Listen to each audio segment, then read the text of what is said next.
Hi, I'm Sarah Schatz, and you're listening to Kindle Curiosity, a podcast for curious souls where we explore the creative process. This podcast is powered by the Kindle community on Patreon to keep things advert-free. Take a seat by the fire, and let's welcome today's guest.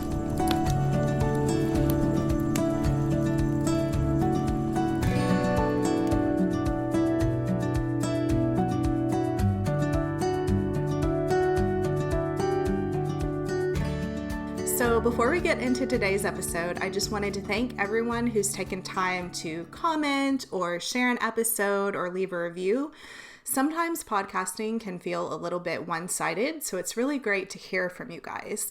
And I want you to meet each other because I feel like if you're listening to this podcast, you're all kindred spirits. So to kindle that community, I have created a Facebook group. So I'll be sharing the podcast episodes so we can have discussions about them, but there will also be prompts about creativity and curiosity. I want you to be sharing what you're creating and talking about your creative processes and struggles and connect. And I'm really, really excited about this. So I hope to see you there. You can find it by searching for Kindle Curiosity on Facebook, and it will also be in the show notes, which are at kindlecuriosity.com. And without any further ado, let's meet today's guest.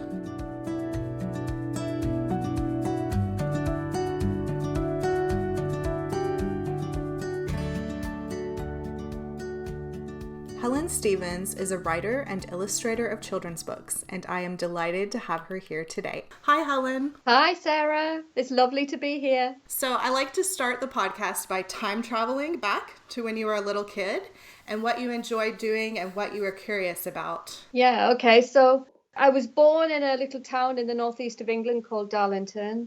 And I think one of the most formative times of my childhood is when we moved from the town out to the countryside. And I think I became a lot happier as a child when we moved to the countryside. I was always into art. I'd always drawn as a child from being really little. In fact, my parents said to me that when I was about 4, I declared I was going to go to art school. How a 4-year-old knew what art school was. But I just remember being absolutely certain of this from being as tiny as I remember. That was it. That was all I was ever going to do. And I knew it. I've known it inside out forever. Anyway, my kind of bemused parents were happy for me to do with whatever I wanted. So I was really lucky with that. And anyway, when I was about 8, we moved out to the countryside, and I just remember it being just such a fantastic adventure. There was, I got the same feeling of calm from being in the countryside as I got from drawing. The two things both make me feel kind of calm and like everything is right. And I can remember I remember it was nighttime when we moved to this new house, and we drove down this country road I'd never been before, and we turned up at this house. And I can remember getting out of the car and all the stars above us in the sky, huge sky. It just being the most amazing adventure. The house had no gas or electricity for the first night or 2 that we were there. We had a stream running through the garden. I can remember years of playing outside, trying to dam the stream or build bridges across the stream.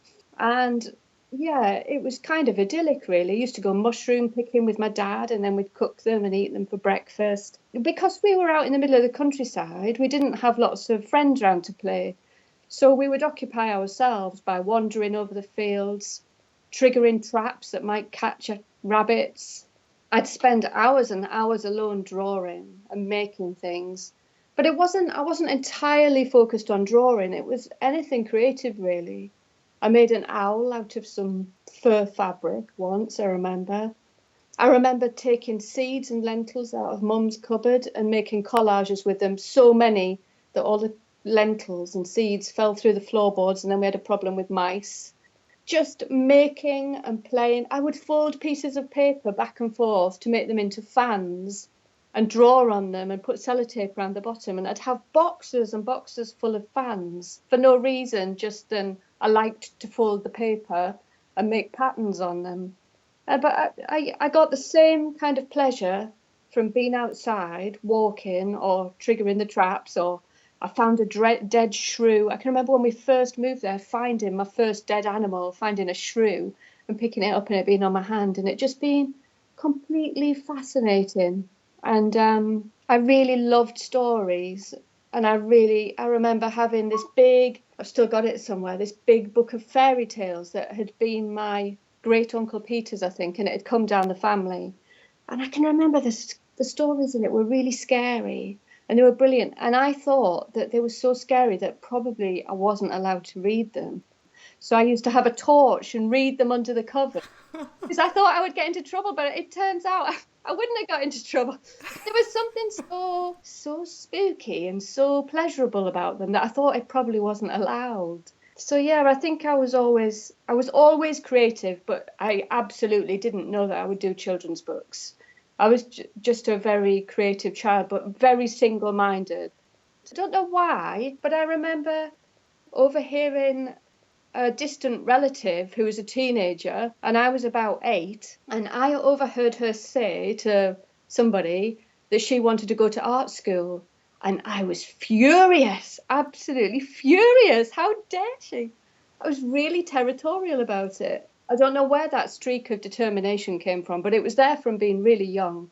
And it sounds like when you were young, you were kind of living in the children's book. So you're creating, but you're out exploring. And so that sounds like it's still part of your creative process. Yeah, that's right. Well, when I went to art school, I went to Glasgow School of Art in the 90s, and that's where I met my partner, Jerry Turley, who was also an illustrator.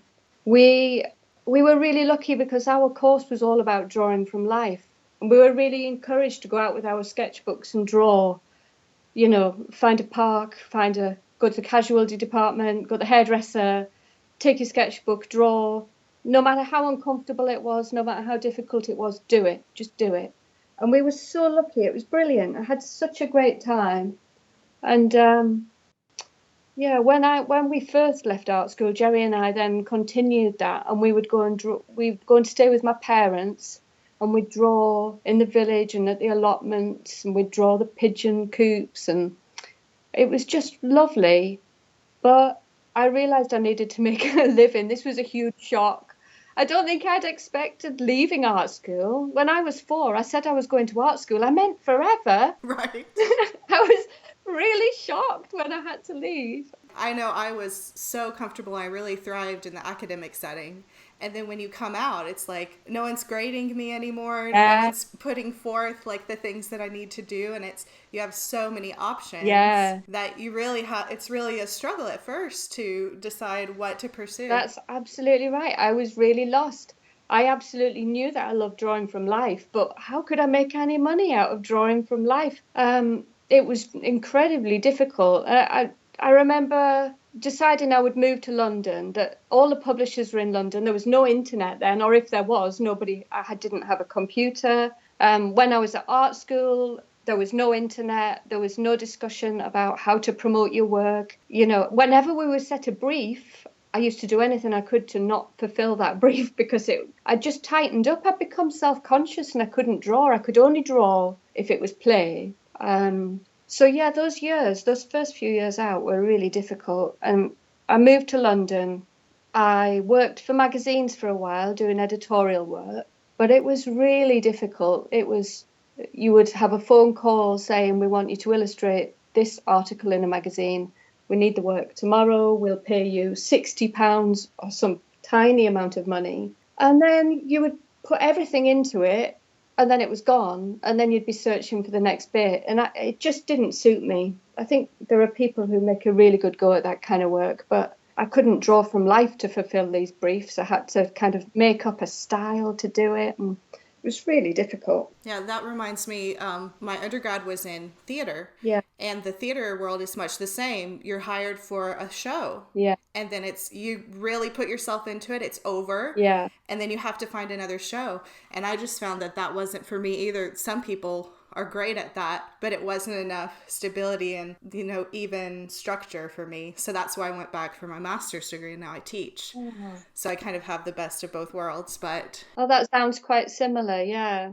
I remember one day I got a part-time job in the Science Museum in the bookshop, which was brilliant. I loved it. Another illustrator worked there as well, and somebody who was studying graphic design was there. And It was really lovely. I had a really nice time working there. And the Science Museum in London is opposite the V&A. And I can remember in my lunch hour one day wandering over to the V&A and going to the bookshop. And I saw a book in there, a children's book called When Martha's Away by Bruce Ingman. And I picked up this book, and there was something about the line that he used in this book that reminded me of the line I use in my sketchbooks. And a little light went on in my head, and I thought, ooh, a children's book. He's using a line like mine. It's not a one-off drawing, it's a narrative. But maybe I could have a go at this. And once that idea had took seed, that was it. Right. So that was the moment when you saw how to connect what you loved. Yes. And I just became absolutely single-minded about that. I was incredibly determined that was it. That's what I was going to do. So I had no connections in publishing. I came from Darlington. Nobody has connections in publishing in Darlington. But I was just determined this was it. Now I'd seen this book. So I took this book home, bought this book, took it home, poured through it, trying to work out how he did it, how I could do my version of it.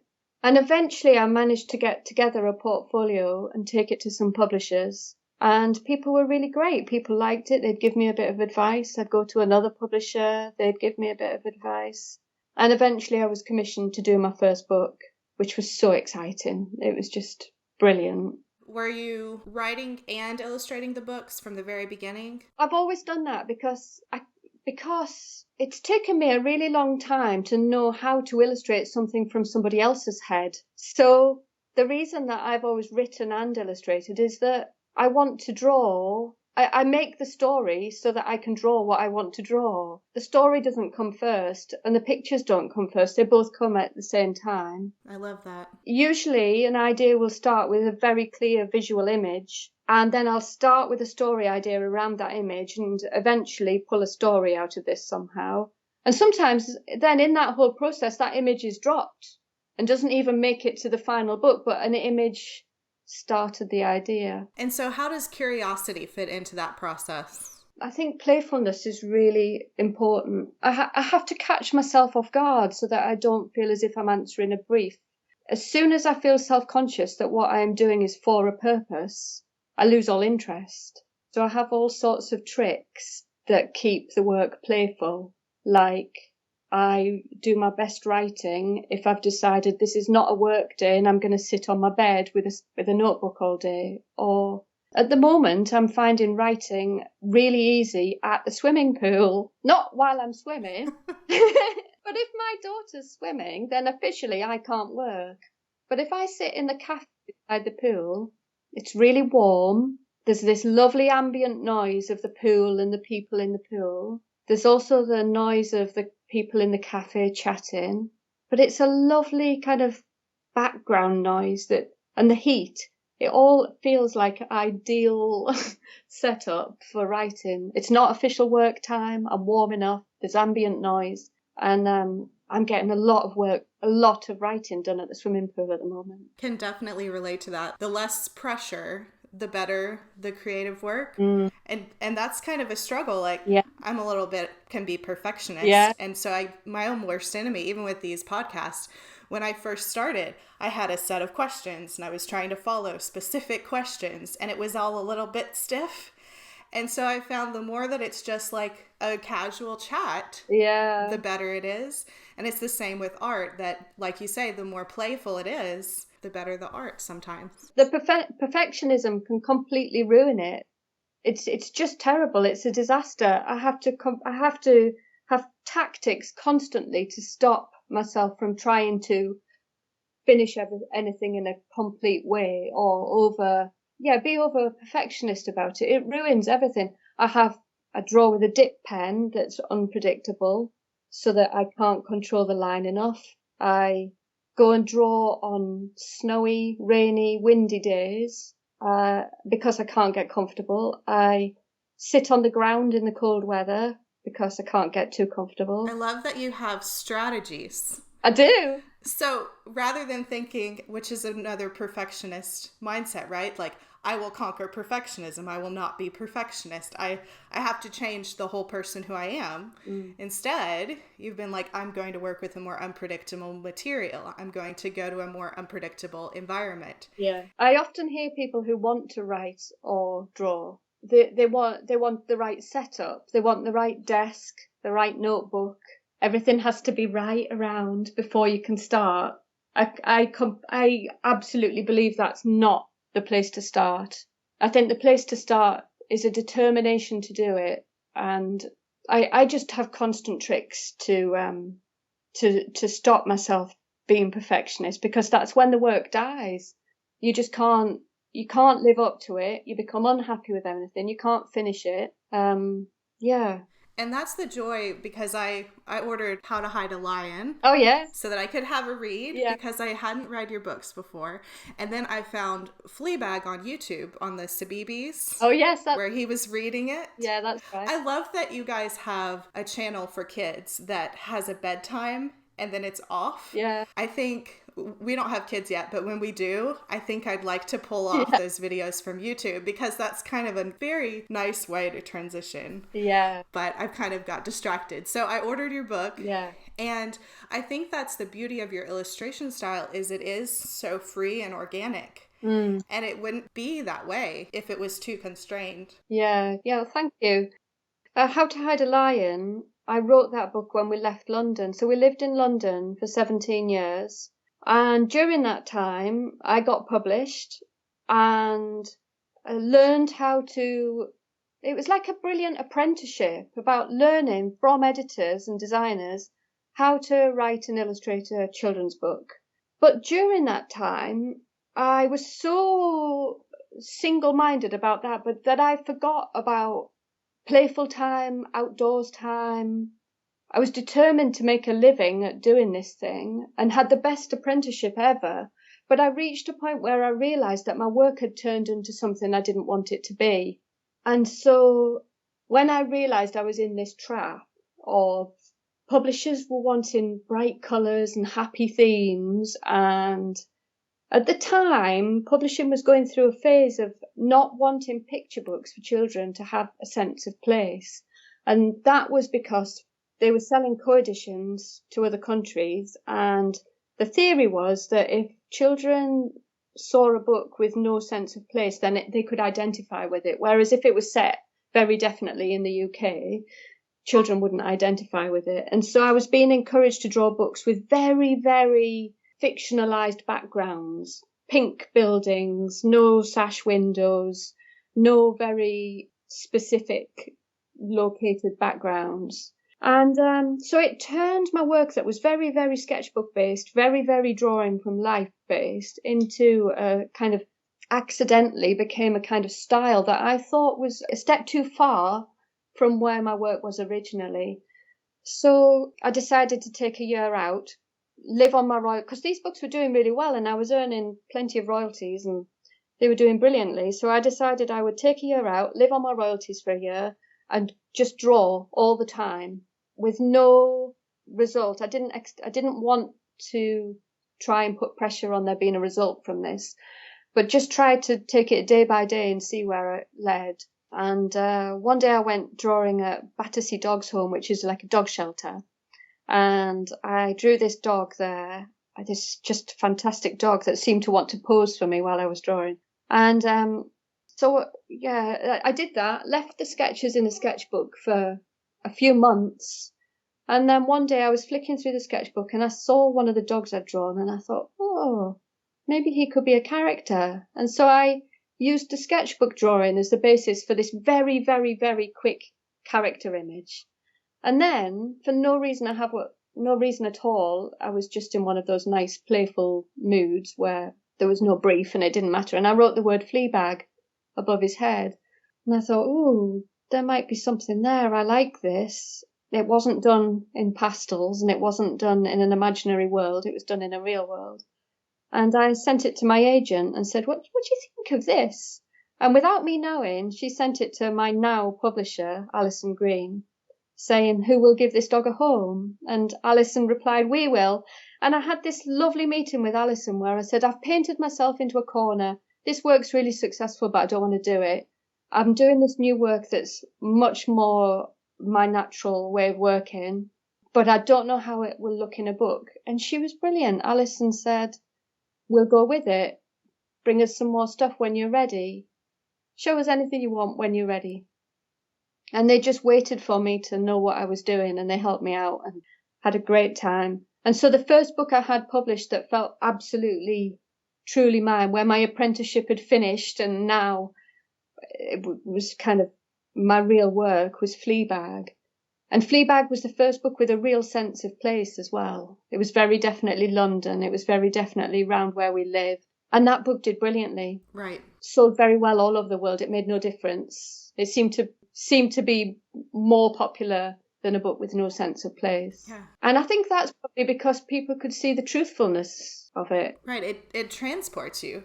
I remember lots of my favorite stories, and maybe why I ended up going to grad school in London, were set in England. Yeah. Like Peter Pan, yeah, which goes to Neverland, but it starts in England.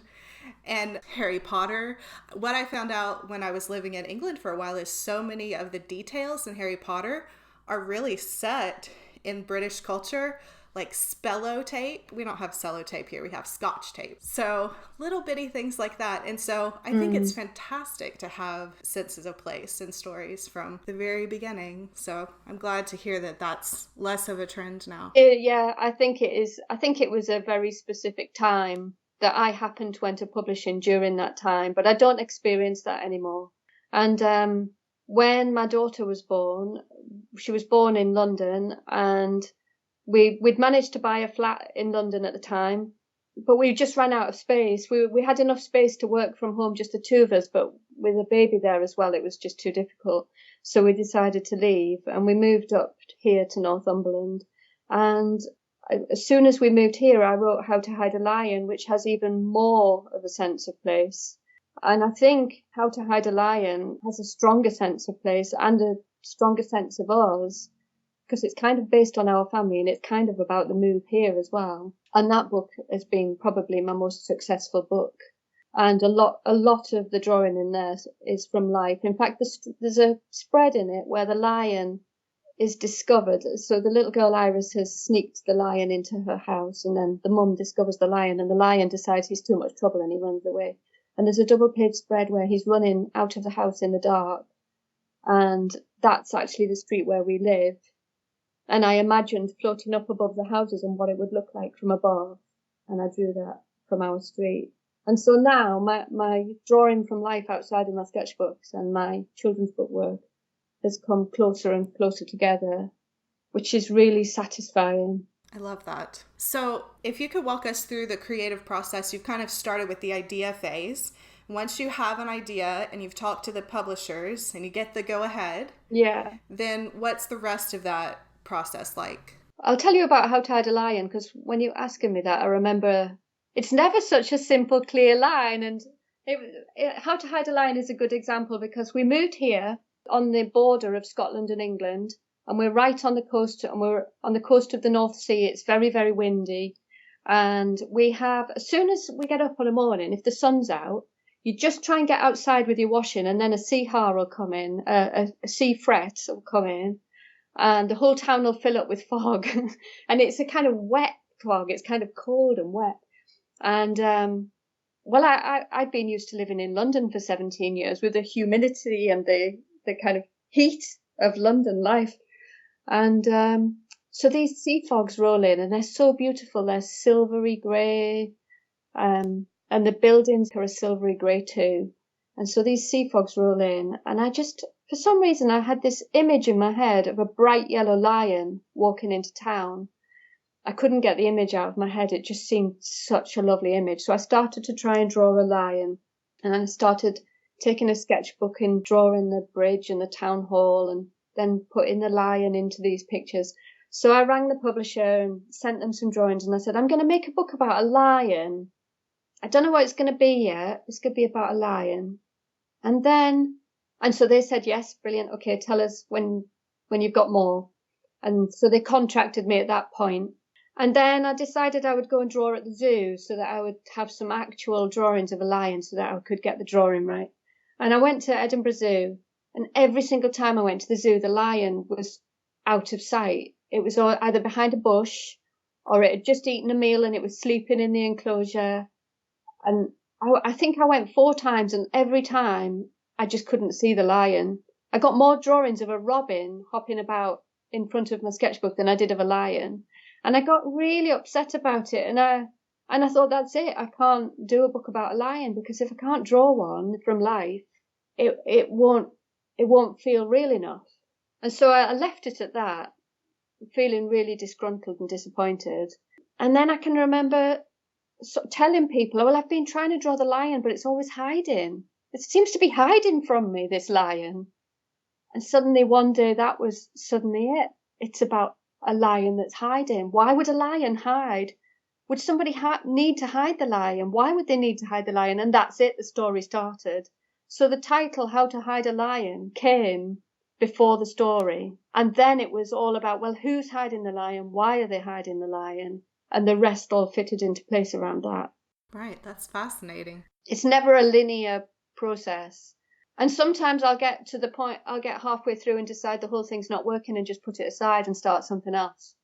And I'm lucky to have a publisher who are completely on board with that as well. So if an idea starts and they sign me up for it, and then the idea is not working, they're not desperate to publish it at all costs. Right. That sounds really important, to partner with the right publisher. Yeah, it is so important. As the years have gone by, I've realized how vital that is, to have the right publisher.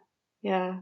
A publisher that understands your process and is happy to wait for you while you go through all the turmoil, or has fantastic. I mean, my publisher often get me out of sticky situations where I think I'm stuck, and they'll have another idea, and it'll either work or it won't work. But the trust between the editor and the graphic designer or art director and me is so important. It's really vital to the whole process. So outside of art, what else fascinates you? Well, we walk every day. We have a dog, Peggy. So when we moved up to Northumberland, I wanted a dog like Fleabag. And so we started to look at the local dog shelter for a little scruffy terrier. And we found Peggy. And she's brilliant because she sits at my desk while I draw. She gets us out of our desk for a walk every day. That's why we got her, because we live like 200 yards from the sea. And if we felt under the pressure of deadlines, we'd stay in all day, which is terrible. So Peggy absolutely makes sure we get out to draw every day. And those walks every day often lead to take my sketchbook with me and I'll draw while I'm on the walk. And then that's led to a new hashtag project that I've got on Instagram called Walk to See. And it's to try to get together other artists or photographers who like to walk every day and encourage everybody to take a photo or do a sketch and share them on Instagram. I love that hashtag. In fact, Instagram has become quite a big passion as well. There was no internet when I was at art school. And so it's really interesting to see how the internet has really changed it for illustrators now. I had to move to London. I had a huge, heavy portfolio. I'd sit on the floor on my landline and ring the publishers and ask for a meeting and then drag my folio in. The internet has changed everything. People can showcase their work online. They don't need a big, heavy folio. They don't need to move to a big city. It's amazing. It's true. And we wouldn't be talking right now because you're in another country. Exactly. The magic of the internet. Exactly. And all the people taking part in my Walk to See hashtag. It's so lovely making all those connections with people and people who share. It's amazing how many artists do really love to walk or draw outside. And there are lots of people who want to but don't do it because it's not a deadline, it's not work to be paid for, but they're doing it to take part in the hashtag. Right, yeah. I've found in the past 5 years since I've started working from home that it's so important to get away from the computer and get up and do the walks. And so I've loved the hashtag. I've done a few photos, but I've always had in the back of my mind that I would like to draw and sketch and watercolor outside. And I have to do it. Like you said, I have to stop kind of idealizing it in my mind as Yeah. the perfect, like, oh, I have to pack all the right things and everything has to be just so, and just, Yeah. grab the things and take it on the walk. So that kind of transitions nicely into the next question, which is, if someone wanted to just dabble in drawing, and you've talked a little bit about this, but we could go a little deeper, where would they start? Well, I would say just start. I mean, use the materials you've got, even if it's just one pen and a notebook. You don't have to go to the art shop and buy all of the right materials. That is absolutely not the route to making good work. It's just start, and don't be disgruntled if your skill isn't up to the level you want from the start, because it won't be. So it's to start and then carry on. Don't be disgruntled, carry on. If you want to do it, make some time to do it. Guard all the time around it. Make sure that other people's plans don't interrupt it. And then, then it's the playfulness while you're doing it, isn't it? It's the playfulness while you're doing it. And share your work. Share the process online as well. That's so exciting. And if something hasn't worked, post it and say, this didn't work. And people absolutely love seeing that. They love seeing when you can talk about when it works, when it doesn't work, what you like about it, what you don't like about it. I love doing that. But do you know what? I can never do anything for Instagram. I can't do it specifically for Instagram. If I think, right, I'm going to draw a picture now and film it for Instagram, disaster. I found the same, that if the moment I set up the camera, it puts too much pressure. Yeah. I have to just work and completely forget the internet. And then when I've done the work, then I really like to share it. But I can't do anything specifically for Instagram. Yeah, it kills it. It's the feeling of an audience. Right, that people are watching you. Yeah. And so related to your hashtag, you have a zine. Yeah, well, that's right.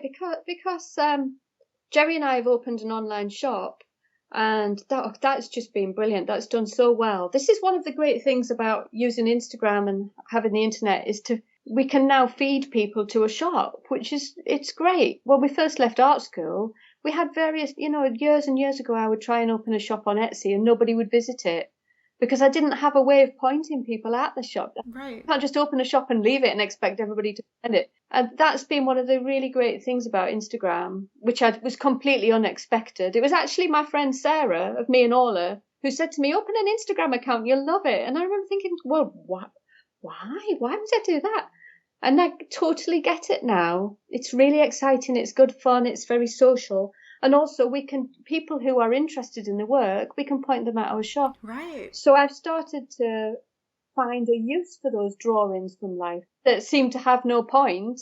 Now, when I've done a collection of them, I can put them together into a zine and put them in the shop, which is fantastic. And now have a use for this drawing from life. Right. I love it. So one more question, and then we'll start to wrap it up. I'm not a parent yet. I'm very curious if becoming a parent changed your view of creativity. Yes, it did. When my daughter was born, on one hand, your time is limited because you have a little baby who needs lots of attention. But on the other hand, then your work time becomes extremely precious. So now I work, so I have those hours. And I am not distracted by anything. I very rarely water the plants or read a book actually I do use my work time to read a book sometimes. But I don't do housework. I don't do any of those things. The other thing that's changed, because my time could be endlessly about work, I do all sorts of other things during the workday. Right. There was no kind of start time and end time. I think that's where I am right now. Is I work from home and I have all the time in the world. Yeah. So like my work can expand to fill the whole day, or I can be distracted doing the laundry and doing dishes and running errands, and so it can kind of swing wildly between not getting up from the computer to not doing anything productive at all. Which is fine. It's all kind of part of being a creative person, but it's definitely I found it incredibly useful to have set work hours, and that those work hours are so precious that as soon as she's left the house, I make a to-do list. I decide which things are most important, and then I do those while she's out. And when she comes in, I absolutely stop work because there's no point being half in work and half out. When she was tiny, I actually used to lock the work door if I was at work. In fact, we had this fantastic little scheme, Jerry and I, where she would be so upset if I went into my workroom and closed the door that I used to say goodbye and leave the house and just walk just a few yards down the street, wait until her and Jerry were playing, and then quietly let myself back in and go into the workroom and close the door. Because if she thought I was out of the house, she was completely happy. But if she thought I was locked behind a door, ignoring her, it was just family hell. It was a nightmare for all of us. So, yeah, I've found ways around, ways around working with a child around. But now, I never work while she's in the house now, very rarely. And how is it to write children's books after having a child? Really made me up the ante on my writing and really made me realize that the story and the illustrations absolutely have to sing together, and that you can't make a story better by having nice illustration. Both have got to be equal. I had a huge collection of children's books that I bought purely for me, and all of those were about the illustration, the quality of the illustration. I'd flick through a book, love the illustration, and buy it and put it on the shelf. I might not even read it, even after it had been on the shelf for a long time. So it's really helped my writing. I wrote How to Hide a Lion after. I feel as if you can tell the difference between the books before and the books after. I love all the details. Yeah. And there's extra story in the illustrations. Yeah. Which is, I guess, how it should be. And when I was writing How to Hide a Lion, at one point the lion, while he's been running away from the townspeople, he steps on something sharp, and Iris says, I'll put a plaster on that. So I drew a tiny drawing of a little box of plasters, and I put it in a tiny envelope to the publisher with a note inside saying, can you change the text to, I'll put a plaster on that. That's interesting, because I think in the American version, I must have the American edition, it doesn't say plaster. I think it says, I'll mend it or I'll take care of it for you. Does it? It does. Oh. I'll have to send you a picture of it on Instagram so you can see. I have got the American edition. I have to have a look at it. Yeah, I think it's so interesting, the changes sometimes. Yeah. Like sometimes it makes sense, a kid wouldn't know what that was, and then other times, especially with older books, like I have some little issues with Harry Potter where they change things, and I'm like, but it's set in England. Yeah. They wouldn't say how many feet something was. Why change it from what J.K. Rowling had about the length of the scrolls and things like that? So I'm always fascinated. Yeah. And products, too, that are named something different. Yeah. It's the exact same thing, and it's just, or pronounced differently because it would sell better. Yeah, it is. It's really interesting, all that sort of stuff. Seeing my books published all over the world and seeing how character names will need to change, or the title will need to change because it's interpreted differently. Do you know, the American edition of How to Hide a Lion is lovely. It's Henry Holt have published it in America. And they've done a fantastic dust jacket. We barely ever get a dust jacket here now because they get destroyed when they're in the bookshop, when they're on the Right. They get ripped at the corners and they get a bit kind of worn out. And so publishers have stopped doing dust jackets on children's books.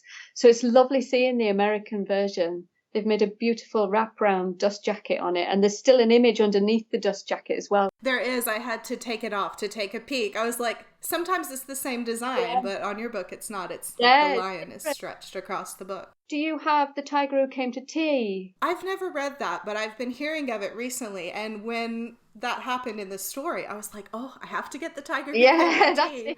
Because I had just enough recognition to realize what that reference was. They left that one in there, of course. But most people wouldn't get it. Yeah, that's it. So. They've left that in, but it's not too specific. You could just, I think it's, I wrote, that he read a book about a tiger who came to tea. So it's not the tiger, it's a book about a tiger who came to tea. Lots of children spot that. And actually, the author of The Tiger Who Came to Tea, Judith Kerr, one day my telephone rang and I picked it up and she said, hello, it's Judith Kerr. And she'd rang to say congratulations on the book, which was, she's in her 90s now. Oh, wow. I'm such a huge fan. And I could barely speak. I just kind of went, oh, thank you. I could barely speak to her. It was terrible. but very exciting. That's wonderful. Yeah, I'll definitely have to add that one to my collection next. Do you have any more suggestions for British illustrated children's books we can link to? Oh, that book that started me off in the first place, When Martha's Away by Bruce Ingman. In fact, Bruce Ingman now works with Alan Alberg. Alan Alberg is the author and Bruce illustrates the books. They're all fantastic. So great. I'll be sure to link to those.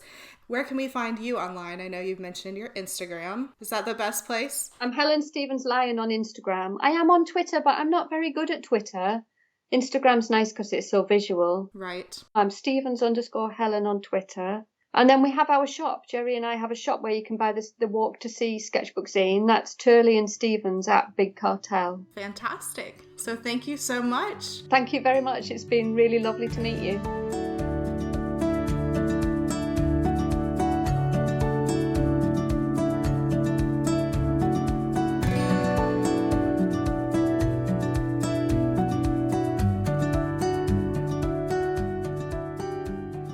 That's it for today's episode, and I hope to see you at camp. You can find the show notes and a link to Camp Kindle at kindlecuriosity.com. And a big, big thanks to all of my patrons for your support and for making this podcast advert-free.